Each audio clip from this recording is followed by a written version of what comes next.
जो कोणी आपल्यासमोर आपले विचार व्यक्त करतो त्यामागे वेगळा हेतूसुद्धा असतो. आज तुम्हाला सरांनी त्यांचे विचार सांगितले, त्यामागे पण हेतू होता. जसं डॉक्टर बाबासाहेब आंबेडकरांनी स्वतः त्यांच्या जीवनाला जे घडवण्याचं काम केलं ते एका शिक्षकाने केलं. बरोबर आहे.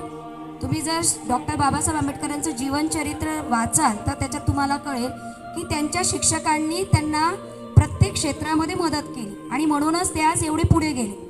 शिक्षकांचं काम करत असतात, पण मात्र विद्यार्थ्याला आपल्याला काय घडायचं आहे हे मात्र त्याला ठरवायचं असते.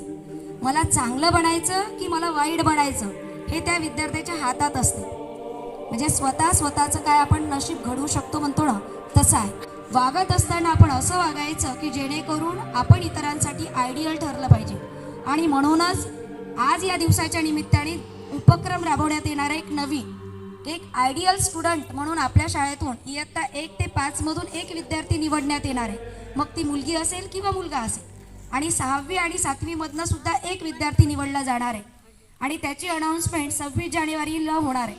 आता त्याच्यामध्ये कोणते गुण असायला पाहिजे ते सरांनी सांगितलेलं आहे. मग सगळ्याच गोष्टी आल्या त्याच्यात, अभ्यासापासून तर तुमच्या वागणुकीपर्यंतचा सर्व. तुम्ही शाळेमध्ये कसे वागता, काय करता, काय करत नाही, कोणत्या चांगल्या बाबी तुमच्यामध्ये आहे. वाईट गुण तर नसायलाच पाहिजे. बरोबर आहे. तो एखादा छोटासा असेल तर चालतं, त्यात जो दुर्लक्षित असतो.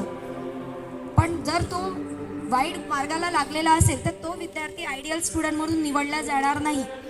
तर त्याला एक सर्टिफिकेटसुद्धा मिळणार आणि एक ट्रॉफीसुद्धा मिळणार. आणि बघा, आज ज्या खेळाडूंना किंवा ज्या लोकांना सर्टिफिकेट आणि ट्रॉफी मिळते ते जपून ठेवतात. त्यांच्यासाठी ते उत्तम चारित्र्याचं ते बक्षीस आहे.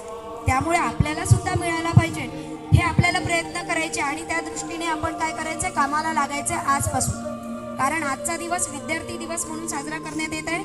आजच्या दिवसापासून आपण शपथ पण घ्यायची, प्रतिज्ञा सुद्धा करायची की हे जे 26 जानेवारीला जे नाव अनाऊन्स होणार आहे त्याच्यामध्ये माझं नाव असायला पाहिजे. बरोबर आहे की नाही? माझं नाव असायलाच पाहिजे आणि त्याच्यासाठी मी प्रयत्न केले पाहिजे. मग 1च्या ऐवजी 2 आले काऊन नाही? जर सगळे मुलं आयडियल होत असेल तर ते अभिमानाची गोष्ट. पण प्रत्येकाने ठरवा का ते बक्षीस मलाच मिळालं पाहिजे आणि त्या दृष्टीने प्रयत्न करा. नक्कीच तुम्हाला यश मिळेल आणि आम्हाला सुद्धा अभिमान वाटेल की आमच्या वर्गातला तो 26 जानेवारीला जे नाव अनाऊन्स होणार आहे, जसं वरच्या वर्गातल्या बाबतीत आम्हाला वाटेल, मला आणि गणवीर सरांना आणि राठोड सरांना आणि प्रायमरीमधनं या सर लोकांना वाटेल, त्याच पद्धतीनं तुम्हाला सुद्धा असं वाटलं पाहिजे की आमच्या वर्गातून आमचंच नाव सिलेक्ट झालं पाहिजे त्या ट्रॉफीसाठी. आणि त्या दृष्टीने प्रयत्न करा.